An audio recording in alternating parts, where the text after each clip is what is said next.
Hi there, and today we'll be reading Juneteenth, a children's story, written by Opal Lee, illustrated by Peter Visca.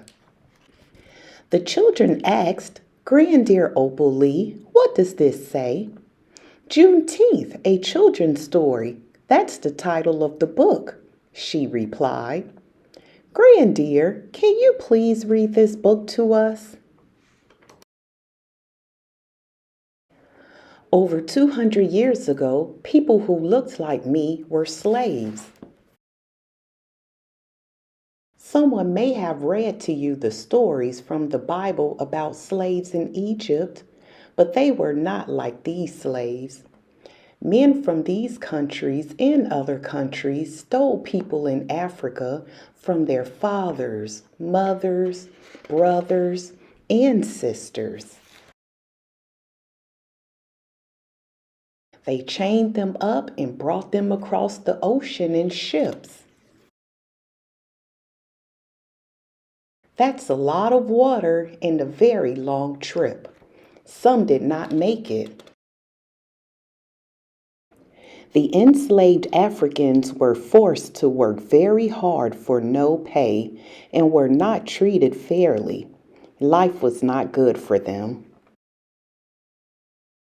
There was a U.S. president like President Barack Obama, named Abraham Lincoln, who declared slaves would be free on January 1st, 1863.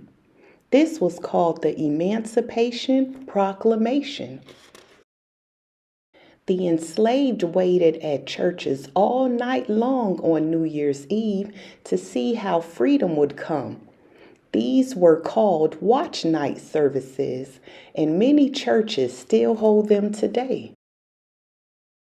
The United States was so big that Texas did not get enforcement of the Emancipation Proclamation for 2.5 years after slavery had ended.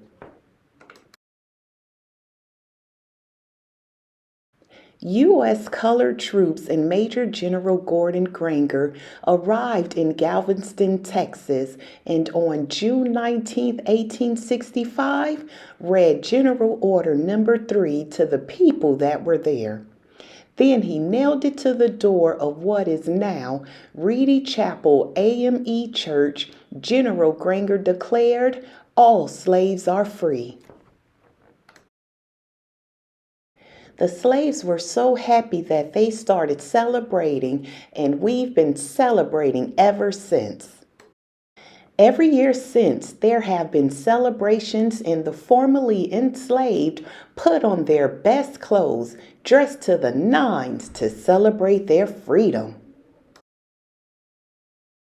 This day was called Juneteenth and is celebrated in the United States and around the world. Each year on the 19th of June, people celebrate the ending of slavery with festivals, concerts, and educational activities. There are 49 states that officially observe Juneteenth as a holiday. Why not all the states? On June 17, 2021, President Joseph Biden signed the Juneteenth Independence Day Act into law that established June 19th of every year a new federal holiday.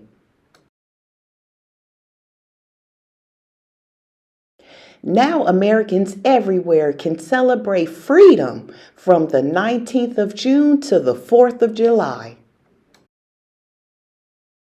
And that's the end of our story today. Thanks for visiting Story Times with Lena. Come back soon. Bye.